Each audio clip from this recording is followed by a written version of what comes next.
ሶሻል ሚዲያ መደለት ሳይጠበቅባችሁ የጃፓኒዞችን ቴክኒክ በመጠቀም ብቻ ህይወታችሁን 100% መቀየር ትችላላችሁ።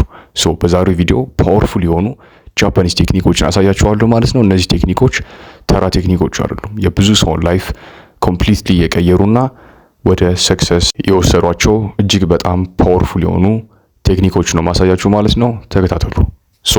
የመጀመሪያው ካይዘን ይባላል። ይህም ስቴፕ ትንሽ ነገሮችን ሳንነቅ መጀመር ማለት ነው። የሆነ ስራን በአንድ ጊዜ ጨርሰዋለሁ ከማለት ቀስ በቀስ ታይኒ የሆኑ ፕሮግሬሶችን ማድረግ እጅግ በጣም ፓወርፉል ነው ብሎ ነው የሚያስተምረው ይህ ቴክኒክ። ለምሳሌ የሆነ ኖት መጻፍ ካለባችሁ ያንን ኖት ፉሊ ከምትጨርሱ አንድ መስመር መጻፍ፣ ቀስ በቀስ ደግሞ ሁለተኛው መስመር እያላችሁ በየቀኑ ፕሮግሬስ ብታደርጉ እጅግ በጣም ተመካሪ ይሆናል። 100 ፑሽአፕ ባንዴ ይሰራሉ ከማለት ዛሬ 10 ትሰራላችሁ፣ በቀጣዩ ደግሞ 15። ቤዚክሊ ቀን በቀን ኢምፕሩቭ የማድረግን ነገር ነው የሚያስተምረን ማለት ነው። ሁለተኛው ኢካጋይ የምንለው ነው። ይህም በጣም ፌመስ እና ፖፑላር የሆነው ሜቶዳቸው ነው። ቤዚክሊ ይሄ ነገር የሚያስተምረን ምንድነው? ከአልጋ የምንነሳበት ምክንያት ማለት ነው። ይሄ ቴክኒክ የምንወደውን ነገር እንድንሰራ የምንፈልገውን ነገር እየሰራ እንድንኖር እጅግ በጣም የሚያግዘንና ቲፕ ወይም አድቫይስ የሚሰጥ ሜትር ነው። ምን ሰራውን ከወደድን ቀን በቀን ስንነሳ ደስ እያለን ፐርፐዝ ኑሮን ፓሽናችንን ለመኖር ወይም ደግሞ ለመስራት ሁሌም እንነሳለን ማለት ነው። ይሄ ቲፕ እጅግ በጣም ፓወርፉል ነው። የምንሰራውን ማወቅ እጅግ በጣም አስፈላጊ ነው ማለት ነው።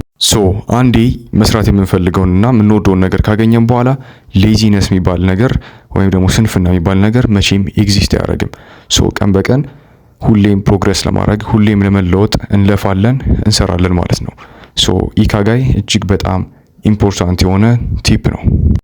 ሶስተኛው ወይም ፖሞዶሮ የምንለው ሲሆን እጅግ በጣም ኢምፖርታንት የሆነ ቲፕ ነው የኛው። ይህም ማለት ታይመር ለ25 ደቂቃ ሞልተን በ5 ደቂቃ ኦፍ ወይም በ5 ደቂቃ ብሬክ የሚደረግ ሴሽን ነው ማለት ነው። ቤዚክሊ ፖሞዶሮ ቴክኒክ የምንለው ምንድነው? ለ25 ደቂቃ ያለምንም ረፍት ፎከስ አድርገን የሆነ ስራን መስራት ማለት ነው። ፎከስ አድርገን ለ25 ደቂቃ ከሰራን በኋላ የ5 ደቂቃ ብሬክ ይከተላል። ወይም ደግሞ ለ25 ደቂቃ ከሰራን በኋላ 5 ደቂቃ ረፍት እናደርጋለን ማለት ነው። ይህንን ከጨረስን በኋላ አሁንም በድጋሚ እንቀጥለዋለን ማለት ነው። ድጋሚ 25 ደቂቃ እንሰራለን፣ 5 ደቂቃ እናርፋለን። ድጋሚ እንደገናው 25 ደቂቃ እንሰራለን፣ 5 ደቂቃ እናርፋለን ማለት ነው። በጣም ኢምፖርታንት የሆነ ቲፕ ነው።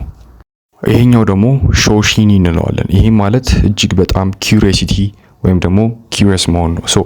አንድ ነገር ልንሞክር ለመጀመሪያ ጊዜ ወይም ደግሞ ልንሰራ ስንል ከመስነፍ ደከመኝ ከማለት ኪዩሪዮሲቲ መሆን እፈልጋለሁ፣ መስራት፣ ይሄን ልሞክረው፣ ይሄን ላርገው ብሎ ሁሌም መጣር ያስፈልጋል። በዚህ ሰዓት አይምሯችን የሆነ ነገርን በፍጥነት ይማራል።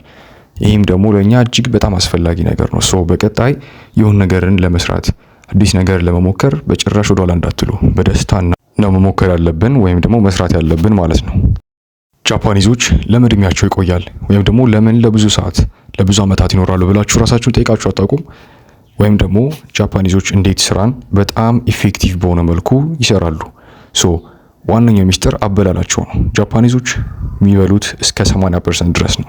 ነገር ግን አብዛኞቻችን እስክንጠግብ ወይም ደግሞ 100% እስከምንጠግብ ድረስ እንበላለን። ይህም ልክ ያልሆነ ነገር ነው።